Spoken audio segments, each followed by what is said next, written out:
Abigail van Wyk is a legal practitioner representing various clients in ongoing litigation against Van der Merwe. He threatened publicly to report me to the LPC. He stated publicly that I'm allegedly an unethical and dishonest attorney. Has he gone beyond just threatening people on social media? Yes, he has. My client's female candidate attorney was assaulted, physically assaulted, and her property maliciously damaged when she attempted to serve court documentation on Mr. Van der Merwe at his residential address. According to Van Wyk, Van der Merwe pleaded not guilty in that ongoing court case against him.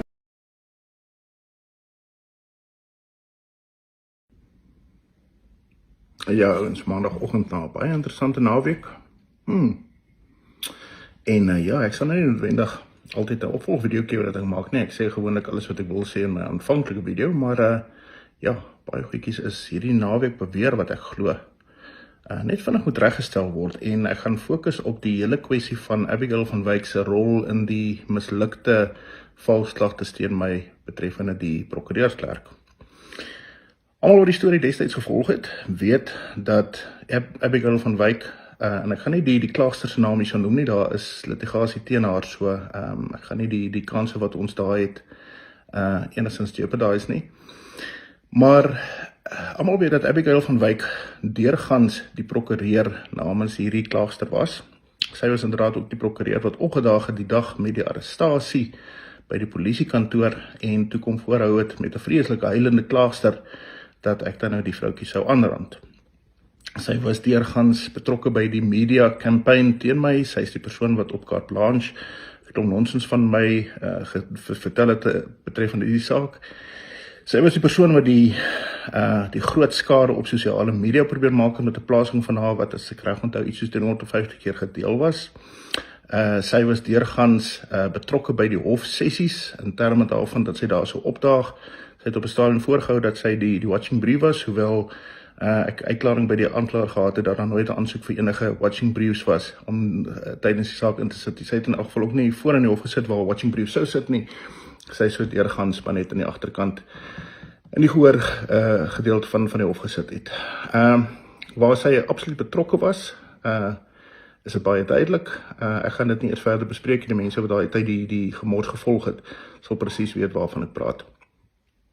Ok, dan probeer spin hulle nou weer die artikel 174 ontslag.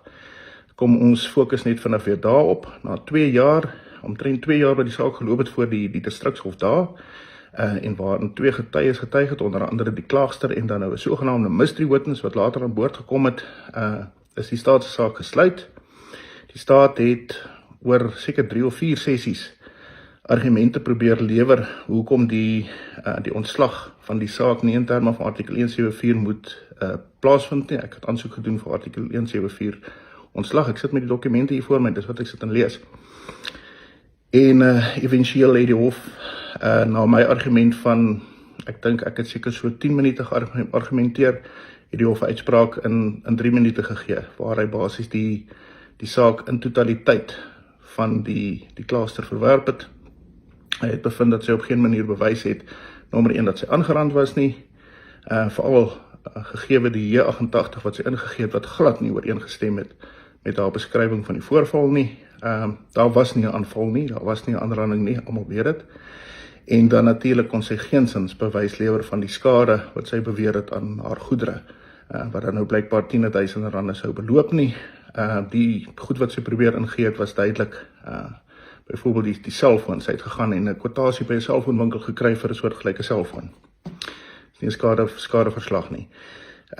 Byvoorbeeld die kwessie rondom skade aan haar voertuig. Daar was geen ongeluksverslag nie en die voertuig was nooit eers besigtig deur SAPS nie. Lyk vir my dit was 'n ding wat sy daardie tyd gaan sit en uitdink het in samehang met haar prokureur waarskynlik. Ok, 174 laat ons nou baie mooi met mekaar daar ook oog tot oog kan sien. 174 is die laagste punt vir die staat betreffende 'n vervolging teen 'n persoon.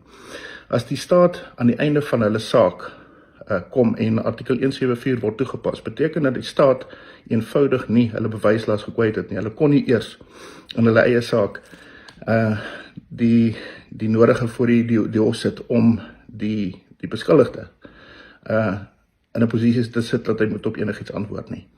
Dis die effek van die 174. 174, soos ek sê, dis die laaste punt wat 'n vervolging deur die staat kan homself bevind. Dis nie 'n tegniese punt nie, dis 'n behoorlike aansoekprosedure waar die hof 'n behoorlike ondersoek gelas na wat voor hom is en dan 'n beslissing maak of dit enigstens nodig is vir 'n beskuldigde persoon om selfs eers te antwoord, gegeewe die feit dat die staat in elk geval die hele saak in hulle aanbieding van hulle staatssaak kon bewys nie. Met ander woorde, die bewyslas is al vir gekwyt nie, waarop die beskuldigde nou kom antwoord. Okay. Dis nie 'n tegniese punt nie. Dis nie 'n glipsie van die hof of 'n glipsie van die NPA nie. Die NPA het in hierdie geval vir 2 jaar gesukkel om my skuldig te kry. En eventueel moes hulle maar berus by die feit dat 174 teen hulle toegepas is. Okay, so ek hoop dit los die vragies hier rondom op. Goed, lekker dag vir julle.